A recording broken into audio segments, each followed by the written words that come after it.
So welcome to the Couple to Couple League PeakDay podcast, where we discuss fertility and natural family planning with our friends. I'm your host, Martha Haney, and we introduce our co-host, Alejandra Martinez. Hello, Alejandra. Hi, Martha. How are you? Very good. Thanks for joining me again on the podcast. And we have a guest today. Her name is Elizabeth Tempe. Elizabeth and her husband Seth have been using the symptothermal method since they were married in 2012. And Elizabeth holds a bachelor's of science in biochemistry and a minor in theology. She has a passion for using her background to help people better understand their bodies and the beauty of their fertility. Elizabeth serves as a Couple to Couple League parish representative to dioceses and parishes from South Carolina all the way to Missouri, including the military. And she is one half of an NFP teaching couple with her husband, Seth. And she is also a coach for Fertility Science Institute. Welcome, Elizabeth. Hi, thanks for having me. We are so happy to have you with us on the PeakDay podcast. Thanks for coming on. When did you start working with the Couple to Couple League? So we took a class when we were engaged, and I loved the class and I loved the teaching couple that we had. And automatically, I told my husband, we have to do this. We also were looking for ways to give to the church because we had no money when we got married. And so I was like, this is it. We got to volunteer for this. And the teaching couple recruited us, and we right away started our training just a couple years into marriage. It took us a little while to finish our training. We had our first daughter. I had a couple other things, health issues and stuff that took our training a little bit longer, but we started teaching our first series in, I think, spring 2016. And what has been your experience since then, Elizabeth? It's been a long time, it feels like, but it really hasn't been too long, I guess. Just we have couple teaching classes a year, and recently, more recently, before I started coaching, I noticed lots of moms in my mom's group talking about the postpartum time, and having my own experiences postpartum really changes the way that you view natural family planning. And so then I started teaching more of the transition classes and getting more involved with the postpartum NFP. I have 4 children, and I've had 4 different postpartum experiences myself with breastfeeding and having to switch to formula and all sorts of things. And so I'm able to take that experience, and I feel like difficult experience, to help women make their experience a little better than how mine may have been, or what we struggled with during those times. So let's talk about your role as a parish rep. How did that come about, and what has been the response from some of the parishes to the outreach by Couple to Couple League? Really excited because as a teaching couple in our area, we're really the only CCL teaching couple in our area. And so I've spent a lot of time personally reaching out to parishes in my own area. And so being able to help others with that has been really rewarding. And I've had some great conversations with marriage prep directors at their churches who are just excited to get the word out about NFP, but they don't know how. And CCL has created this amazing new My Parish NFP website that is so helpful for all methods, just to help the parishes find resources for NFP in their area. So I just think it's wonderful that CCL is trying to branch out and be this truth to all the parishes and to the people around us. So can you talk a little bit more about myparishnfp.org for priests and pastors? Yeah, one of the really neat things about the website is that it has a spot for couples, and then for clergy, and for parishes. And so it's an opportunity for people to find content specific to what they need.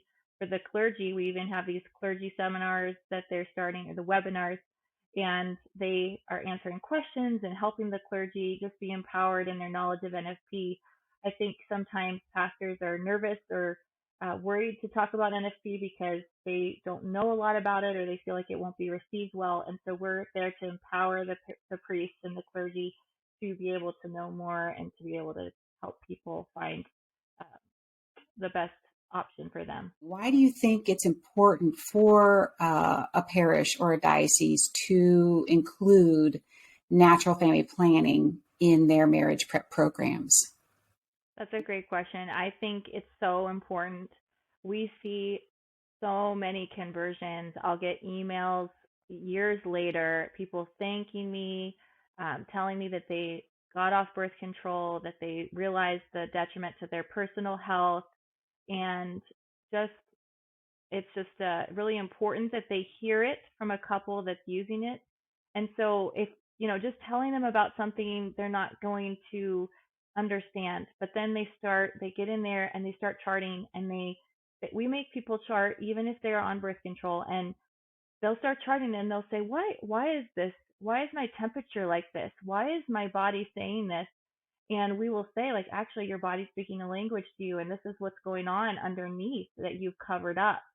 And they will be shocked, and just like it's that first opportunity to speak the truth to them. And just again, like I said, so many couples, just by the end of the 3 classes, are coming to us to our chart review and telling us like what a difference this has made in their hearts. And just knowing that in the future too, as well, and this happens with self-paced couples that we get online, that they will wonder, why does my chart look different? Why doesn't it look like the book? And they start to ask about those things. And we just tell them, you should chart just because eventually when you want to have a baby, you're going to want to know how to chart. And we'll start with that. And that is like kind of every couple can start there. And we're realizing now and what's going on in our culture, people are starting to be worried about what's going in their bodies. And that's a really good thing for NFP because we can then share the truth of and the beauty of it. So you are coaching for Couple to Couple League in our outreach program called Fertility Science Institute. And can you tell us a little bit about FSI and its coaching program? Yeah, so FSI is still part of CCL. I get this question a lot. People are asking, what is it or how is it related? Is it the same thing? It's the same thing. And I would call it our outreach to people who just want to learn more about their bodies, but maybe are not Catholic, and that's okay. And so one of the best things that we can do through FSI and just like some other natural websites out there is teach people about the beauty and just using natural fertility and following what your body naturally does. And so FSI is built to help people get that personalized help and teaching and coaching related to just natural fertility. And we do, I mean, like sometimes we do get people who are Catholic on there. We talk about faith, but we don't have to.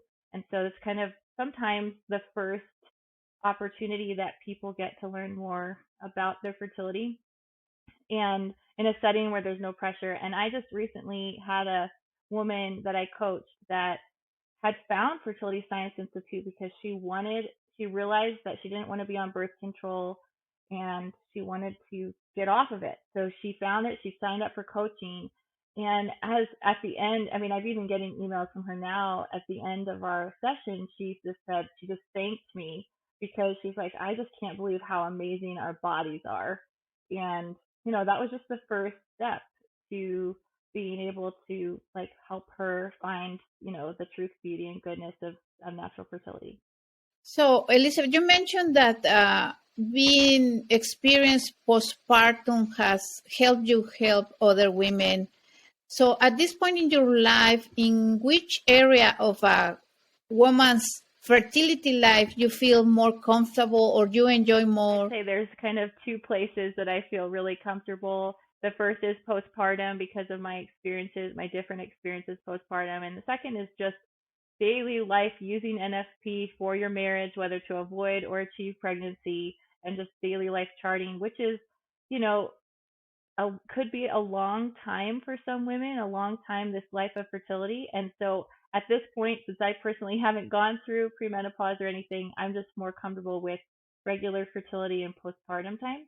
But I'm also most passionate because it's what I'm experiencing right now, and I can bring that experience into the coaching. Elizabeth, you also have a story about a health issue that you experienced early in your marriage. Could you share that with us a little bit? Yeah. So when I started charting, everything seemed kind of normal, like charting wise for the first year of our marriage. However, I did notice that my charts were slightly different than the book examples. And the first year of our marriage, we found it prudent to avoid pregnancy. I was a teacher and my husband was in grad school, and we just discerned that it was not quite yet time to have children. And so we used NFP that first year of marriage. We did not get pregnant. And then when my husband got a job, we were excited because we thought, well, now we can start our family. And I decided, knowing just kind of some abnormalities in my chart, I had lower temperatures and short luteal phases. And so with that, I took that to actually it was a PA who was familiar with NFP. And I brought her my charts, and I wanted to go just have a physical and learn more about, like, maybe if there was something imbalanced going on. And she found a tumor in my thyroid. So she actually knew to kind of check thyroid from what I showed her. And I found out that I had thyroid cancer, which was very early stage and everything. And we were blessed to find it so quickly. But from my chart, I was prompted to go in because our fertility is completely wrapped together with everything going on in our body, and it can speak to us and tell us what's going on and if there's anything underlying. And so she found that early stage cancer. They were able to treat it pretty quickly, and we had to continue to avoid pregnancy during that time. It was very serious because if I needed radiation and I was pregnant, that could be very harmful to the baby. And so we knew that we had to continue to abstain for a while.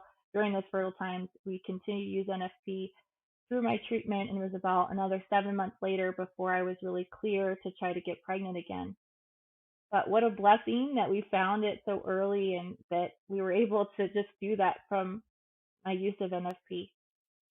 So the information you gathered charting was extremely helpful in your diagnosis, Elizabeth. Yes. Without that information, I don't think that the doctor would have thought to look at thyroid, because I didn't have any like major symptoms of hypothyroidism or anything.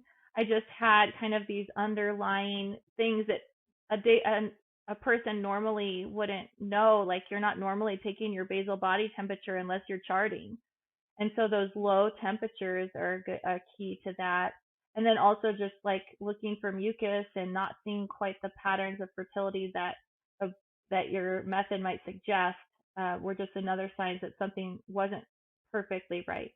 So this experience, as painful and stressing, has given you more experience to help other women that go through the same situation as you did. Absolutely. I even just recently, I've, spoken with, I think it's been about 3 women in this last year that are going through similar situations. And I met them all through CCL and coaching and just being part of the CCL team. People have been, directed to me, and I've been able to really speak to them and hopefully speak hope into their situations and talk with them about how to chart post surgery, post treatment. And now that I live with hypothyroidism because I don't have a thyroid, that's something that I'm very, I guess, aware of when I'm charting and coaching people, because I know kind of the signs of subhypothyroidism, and not everyone has cancer. I don't want anyone to think that, but there's a lot of thyroid issues that relate to fertility. And so I can help women kind of identify those and maybe encourage them to see their doctor if they need some sort of supplementation or change in hormones. So what was your biggest challenge, other than actually having, the thyroid cancer? What was your biggest challenge as a couple when you were on the treatment and practicing natural family planning? I think the biggest challenge is always going to be abstinence. it's difficult. I mean, when you love your spouse and during your fertile times, you have a higher desire for your spouse. So I would say it's not even just treatment times, it's any time that you're avoiding pregnancy. And for us, it becomes a time of prayer and building intimacy in other ways. We had longer abstinence periods in our postpartum too, because my thyroid hormones affect how my return to fertility comes after babies. And so we've learned that in those difficulties, we can offer them in prayer and discernment, and also just building intimacy in other ways. And also just offering that sacrifice is really powerful, we found, for just for our family, for our marriage, and knowing that, when we're in this together, it becomes less difficult. So that's why it's important for couples to be on the same page about their discernment and their fertility and always be praying about it. How has the world of natural family planning evolved since you started working with couples and as a teaching couple Yeah. with your husband? Yeah, I mean, it was all paper. I can be, able to say that I'm young, but I'm not young enough that I didn't have the app for the first 5 years. And so I learned how to do everything on paper, and now, like, there's like so many apps, watches, rings, like it's kind of crazy. I don't even know what they all are. And yeah, so it's really changed in the 10 years that I've been doing it. Do you think all of the available technology has made it more difficult or easier or more, has it muddied the waters a little bit? I think that I would say muddied the waters because people think using a device is a method or using an app is a method, and it's not. It's just information. And most apps and technology are for getting pregnant. At least that's how they've been created.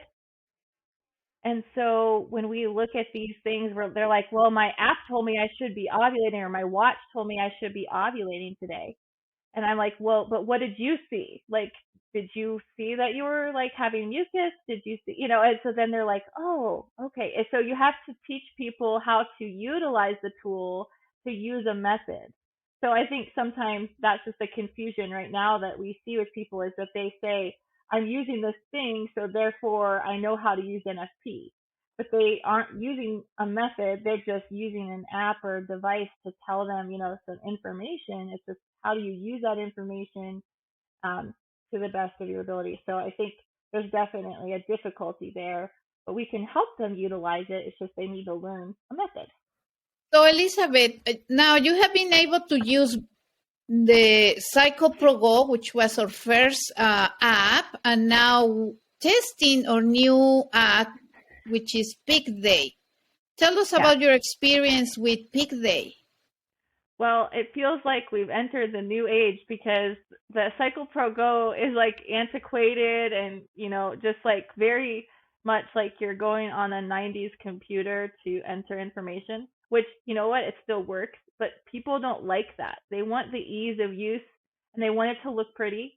And PeakDay is easy to use and it looks so pretty. It's like I sent a little video recording to my friends who use Cycle Pro Go, and they're like, oh, when is that coming out? I just want it now, So it's just, for people who have been using Cycle Pro Go, especially, to see this upgrade in technology that, some like apps that are out there already have. And so they're like, well, I like the way this looks or how you use it. And so they use that app. But now I think we'll be able to pull those people back too, because our app is going to look nice, it's easy to use, it's fast, and it has all of our technology that we already had to tell you what phase you're in. The new version of PeakDay is going to be another great tool for you to help your students, Elizabeth. Yeah, I already do this, but I found that it's going to be even easier is have people share their charts on the app. And so I think that we've even made that easier with this new app, and then people are able to connect directly with a teacher and get help. Elizabeth, is there anything else about PeakDay that you want to point out specifically or talk about specifically that maybe we didn't touch on? I think the best thing about PeakDay, and this was also the best thing about Cycle Pro Go, and we just pull that in there, is that you and your husband can be logged in at the same time. I know that a lot of apps actually only let one person be logged in at a time. I know because my sister told me that's how her app is. And so for both the husband and wife to be able to see what's going on, again, that brings in your husband. It's your shared fertility as a couple. And so I think it's really important to be able to both be able to see what phase you're in, what's going on, and to be able to help each other. Yes, because it is still key for your husband to be, a part of that decision-making process. And if if it's only the woman charting and only the woman, doing all the work, it kind of, it might exclude him or make him feel excluded a little bit. So being able to have him on the app with you I think that's huge. Yes, absolutely. I think it's really important as a couple. A big misconception about natural family planning in general, Elizabeth? I think the main misconception is that it doesn't work. I think couples will have bigger families because they really feel God's call in that, and then people will just say, "Oh, NFP doesn't work." So I think that actually it is working exactly how it is supposed to, and the couples are drawn closer together and are, drawn closer to God, and they're hearing his call. And, even with doctors, that's kind of the big thing, is that they're like, well, I guess we'll see you again in 2 years or a year or in 9 months, because they think you're just going to get pregnant right away. Like, no, I don't think so. It does work if you're, using it correctly and all those things. So I think that's still the biggest misconception, is that it's not as effective as other family planning methods, like I brought up before, that, we think all the family planning methods are just equal in how they work, or, things going on. And we find out that, NFP is just as effective, if not more effective, than a lot of the main family planning methods on the market. So I think it's more empowering to be able to be natural and not have to put anything else in your body. Right.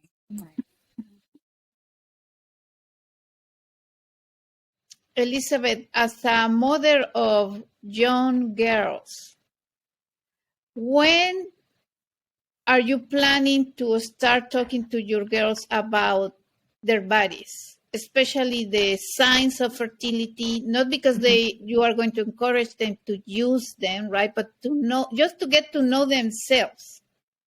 When is your planning to start doing that, and why?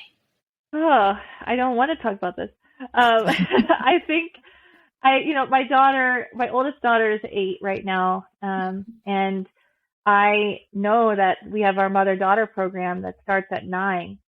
And so I think it's going to be soon, because, when I read about theology of the body and teaching your kids about it, it's like, by 8 or 9, they're going to start being exposed to this stuff, whether we want to or not. And so we've talked a lot about, just simple concepts. Your body's a gift, everything about your body speaks the language to you, things like that. But I think we'll have to start some more one-on-one conversations with her in another year or so. And I hope to use the mother-daughter program, because I know that my mom didn't have that, resource, but she kind of just had to figure it out. And she did a great job with me, and having special dates with me and things like that, where we did devotions together. And so I hope that I can bring that into my relationship with my daughters, and have that personal relationship that becomes, opportunity for her to be able to speak with anything with me, and being open to me. So I think probably pretty soon, and I'm excited to use the mother-daughter program as kind of a resource to help me say the right things and teach it the right way. So I'm nervous about it though. But there's a beautiful relationship in the making when you are able to be open and speak freely with your daughter, encourage her to speak freely with you, because if she can't talk to you, she's going to be talking to somebody else. And we want our daughters talking with us so we can give them the best advice possible. Yeah, absolutely. And I even remember that in my own life, that, I was that there were things told to me that thankfully I was, able to come back home and tell my mom. But I imagine that there are some kids that don't feel that comfort or know like what to even do with this information. And so I think it's really important that you start to have those conversations and keep that relationship open from a young age. And so we're doing our best. Right. I talked to so many women when I taught high school that their daughters, high schoolers, were just being told to go on the pill for acne or, just like that's a pretty common thing when these girls are 16 years old or younger sometimes. And so I think we just have to be, again, an advocate for, our daughters and helping them understand like what's best for them, because I have friends that were put on birth control at age 16, didn't know what it would cause for them later in their life and are having struggles even now. And, endometriosis, PCOS, and, they say, well, if I hadn't been on that, would we have solved these problems sooner? Would I have these issues that I have? And they didn't know. They didn't know. And so I think as moms, we need the information to help empower our daughters and to be able to help them, just stay in a natural state, because we don't want them putting this stuff in their bodies. Mm-hmm. And I think that's what Couple League is achieving. We have 50 plus years of, scientifically based information and, years and years and decades of experience under our belts. And we are sharing that through Fertility Science Institute with, as many people who want to come find us and use Fertility Science Institute as a resource from, an early age, like with the mother-daughter program, all the way up to perimenopause and, after menopause. So can you talk just a little bit about Fertility Science Institute and kind of talk about that timeline of fertility, like a lifetime? Yeah, it really is a lifetime of fertility. When we started, it was just couples. And I always felt this pull to be able to do more. I mean, I spoke to the high school girls about, being a woman growing up, so they have like that at my high school that I taught at. And we speak to people, like I said, people in my mom's group who are postpartum. I speak to women who are in their premenopause stages. And I mean, just like I've seen all of those things, or even single women who are young adults. And I always kind of did that, but I was like, I just wish there was more, and I think a lot of teaching couples have been sharing a lot of this information for a long time, and now it's just all in one place. And I think that's really helpful, so that we have a place to send people to get help, to get that right information, that trusted information. And instead of just kind of, you have to talk to so-and-so to get this info, you now have it in one place, which is just really good. And I know that it's hard as a parent to find information that, like Alejandra said, that you can trust, that is going to be the truth. And that's what we're presenting. And I think that's important, that from young age to older, that it's all there. Well, thank you, Elizabeth, for joining us on the PeakDay podcast.